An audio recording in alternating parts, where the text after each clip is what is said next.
எனக்கு சைக்கிள் வாங்கிட்டாமா. என்னது, சைக்கிளா? ஆமாமா. கௌதம், அம்மா கிட்ட இப்ப அவ்வளவு காசு இல்லடா. அம்மாக்கு நிறைய காசு வந்ததும் என் செல்ல குட்டிக்கு நான் சைக்கிள் வாங்கி தரேன், சரியா? அம்மா ப்ளீஸ்மா, எனக்கு சைக்கிள் தான் வேணும், ட்ரெஸ் கூட வேணாமா. ட்ரெஸ்ஸும் சைக்கிளும் ஒண்ணா? அது எவ்வளவு விலை தெரியுமா? டேய், அம்மா தான் இப்ப முடியாதுன்னு சொல்றாங்கல்ல. அவங்க நம்ம கேட்ட ஏதாவது வாங்கி தராம இருந்திருக்காங்களா சொல்லு?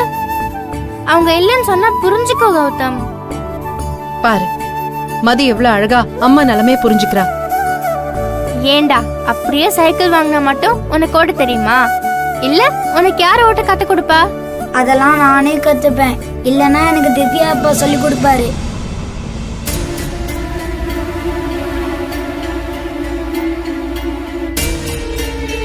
கௌதம், அம்மா உனக்கு எப்ப சைக்கிள் வாங்கி தரணும்னு தெரியும், அப்ப நான் வாங்கி தரேன். அதே மாதிரி மத்தவங்க கிட்ட இப்படி சைக்கிள்லாம் கேட்டு தொந்தரவு பண்ணக்கூடாது, புரியுதா? அப்படின்னா இந்த பர்த்டேக்கு திவ்யாவையும் அங்கிளையும் கூப்பிடலாமாமா? எதுக்குடா அவங்க?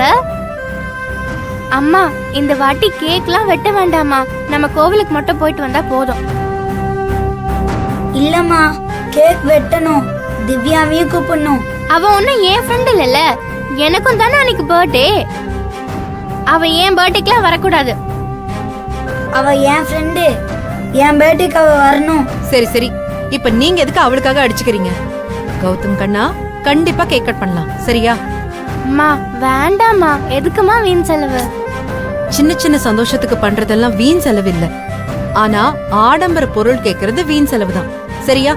இப்ப ஸ்கூலுக்கு போலாமா? அம்மா, அப்ப என் ஃப்ரெண்ட கூப்பிடலாம்ல? டேய், நீ என்ன அதே பேசிட்டு இருக்க? அம்மா கேக் வெட்டலாம் தான் சொன்னாங்க, அவங்களெல்லாம் கூப்பிட சொல்லல. சரி சரி, நேரமாச்சு, பேக் எடுத்துட்டு சீக்கிரம் வாங்க.